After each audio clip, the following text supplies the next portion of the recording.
पिछले वीडियो में हमने बैंकिंग का फॉर्म फिल कर लिया था। इस वीडियो में हम देखेंगे कि कैसे हम जेनरिक फॉर्म कैसे फिल करते हैं। तो हमने जैसे किया था बख्तियारपुर में, और पिन कोड जो हमारा था ये था, और हम प्रकाश के जहाँ गए थे तो बैंकिंग का फॉर्म अगर आप देखें तो फील्ड दिखा रहा है। अगर लॉग आउट हो जाता है एप्लीकेशन गलती से तो कोई परेशानी होने की ज़रूरत नहीं है, जहाँ से छूटा था वहीं से स्टार्ट होगा। ये हर जगह पे फीचर ऐसा है कि। और दूसरी एक और बात बता देता हूँ कि अगर कोई वीएलई डीएम ने किसी एक वीएलई के यहाँ जाने का सेलेक्ट कर लिया है तो फिर वहाँ पे वो दूसरा कोई डीएम जो है उसको दिखाता नहीं है। एक बार आपने अगर सेलेक्ट कर लिया अपने तो नहीं दिखाता। तो जेनरिक फॉर्म भरेंगे। यहाँ पे और भी देख सकें, अगर आपको चाहते हैं कि इतना करने की जगह पे ये जानना चाहते हैं कि मैं कौन से विज़िट पे कहाँ पे हूँ, तो माई विज़िट्स में जाएँ। On going visit, completed visits में आप जा सकते हैं, देख सकते हैं कि आपका भी ऑन गोइंग विज़िट चल रहा है। तो आप देख सकते हैं ऑन गोइंग विज़िट्स में आपका प्रकाश कुमार जी का ऑलरेडी प्रोसेस चल रहा है। तो यहाँ पे डायरेक्टली आप क्लिक करेंगे तो आप वहीं पहुँच जाएंगे जहाँ पे अभी मैं आपको प्रोसेस में स्टार्ट से लेके गया था।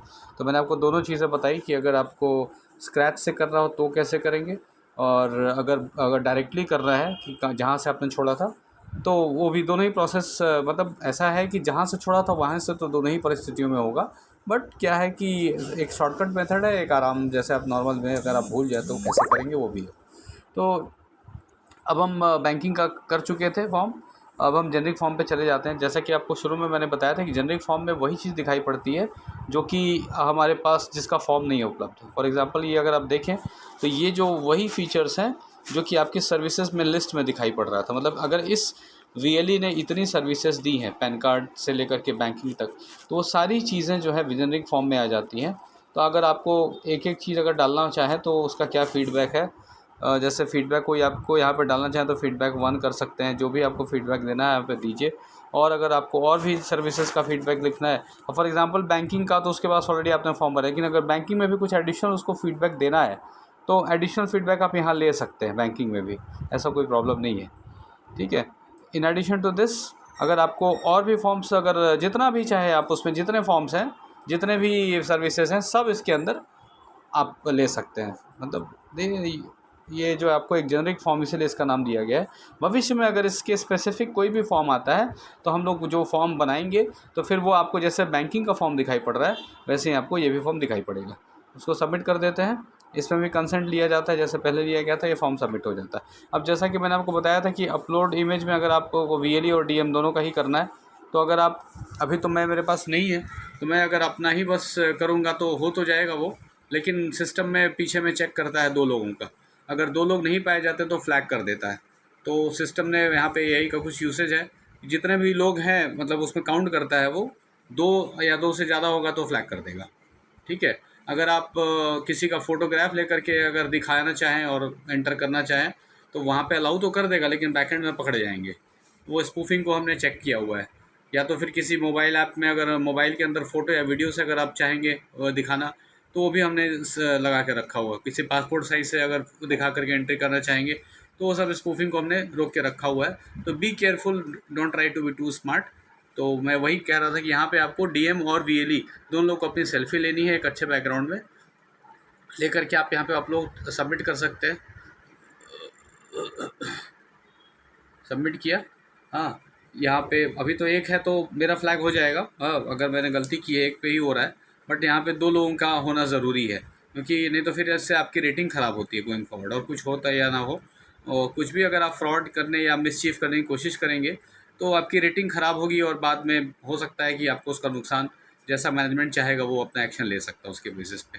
ठीक है। सो बी केयरफुल, मैंने आपको पहले ही बता दिया कि क्या चीज़ नहीं करनी है, आपको नहीं करनी चाहिए। अब लेट से अगर आप किसी भी सेंटर पे जाते हैं तो बताया जाता है कई बार यूसीएल के केस में या कई अन्य सर्विसेज के केस में कि आप तो इनसाइड क्या वीएलई का जो सेंटर में क्या क्या चीज़ है वो आपको उसका इनसाइड का फॉर्म आपको लेना है। तो जैसे मैंने इनसाइड का फॉर्म अगर लिया मैंने, तो इनसाइड वाला फॉर्म लेकर के मैंने फॉर एग्जांपल इनसाइड का फॉर्म अगर मैं ले रहा हूँ तो जैसा भी है एक फॉर्म फ़ोटो ले रहा हूँ मैंने एक फ़ोटो ले लिया। ठीक है। सिमिलरली मैं इसको भी अपलोड एंड सबमिट करता हूँ। एंड फाइनली मैं आउटसाइड जो बाहर का जो फ़ोटोग्राफ है वो वो जो पूरा जो आउटसाइड का जो, क्योंकि उसमें आपको ध्यान रखना है कि जो भी आपका वीएलई का जो सेंटर है उसका आपका वो जो बैनर है, जो रेट्स हैं, वो सब कैप्चर करना है इनसाइड और आउटसाइड में। तो फ़ोटो जो भी लेंगे बहुत सोच समझ के लेंगे, और तब जब जहाँ पे सारा इन्फॉर्मेशन कैप्चर हो रहा हो वहीं पे लेंगे। तो यहाँ पे आप इसको सबमिट कर देंगे, अपलोड कर देंगे। तो जैसे ही आपको आपने सारी जो फॉर्म्स को फिल किया तो एप्लीकेशन वेरीफाइड जो मैंने आपको बताया था वो होता है। फिर एप्लीकेशन वेरीफाइड करने के बाद आपको एक फेशियल रिकॉग्निशन अपना करना पड़ता है। कंफर्म करने के लिए आपने ही किया है तो एक बार यहाँ पे फिर से आपको अपना फ़ोटो लेना है, और फाइनली फ़ोटो फिर से आपके फेस के साथ कंपैरिजन करता है। अगर कंपैरिजन सक्सेसफुल हुआ तब होता है, नहीं तो फिर आपको जैसे यहाँ पे फेल हुआ गो बैक करिए और फिर से आप रीटेक कीजिए। फॉर एग्ज़ाम्पल मैंने रीटेक किया यहाँ पे, सबमिट, फिर फेल हुआ, गो बैक कीजिए, रीटेक कीजिए।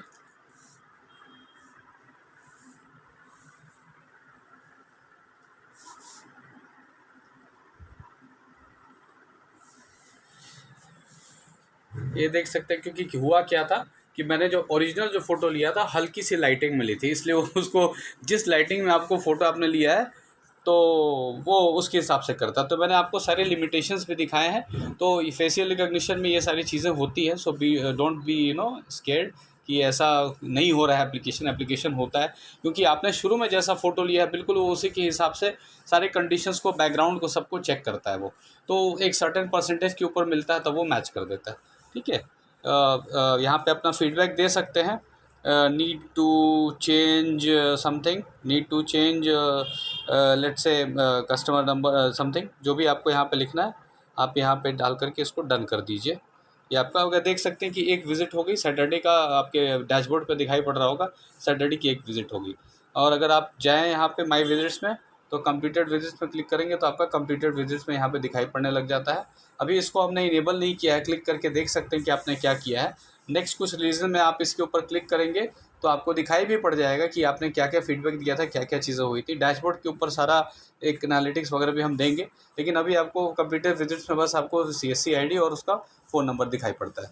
नेक्स्ट में अगर आप चाहें तो फिर से जा करके आप होम में जा करके अब देख सकते हैं कि यहाँ पे आप अटेंडेंस मार्क नहीं कर सकते हैं, क्योंकि ऑलरेडी आपने अटेंडेंस मार्क कर चुका है, कर लिया है। अभी होम पे जाएंगे फिर नए VLE के पास जाकर के विज़िट कर सकते हैं। तो नए VLE को जाकर के आप देख सकते हैं और फिर से एक नया आप अपना एक्टिविटी शुरू कर सकते हैं। जहाँ भी अगर आपका एक्टिविटी शुरू होती है उस बात का ध्यान रखना है कि आपको मैप भी देता है। अगर आप इसको कंफर्म करते हैं विजिट्स को, फॉर एग्जांपल यहाँ पे DGPay वाला है तो यहाँ पे आप व्यू मैप पे जा कर के देख सकते हैं कि कहाँ पे जाना है। यहाँ जैसे DGPay का फॉर्म है, ये DGPay का था तो DGPay का ये वाला फॉर्म खुलता है। सेम पैटर्न पे आपको यहाँ पे फिल करके बाकी सारी चीज़ें वैसे ही करनी है, और नेक्स्ट में वही सारी चीज़ें आती जाती हैं, जैसे ये no, yes, yes, please rate the response. अब रेस्पॉन्स को रेट करना है 3, only 2 times a month, yes, yes, no,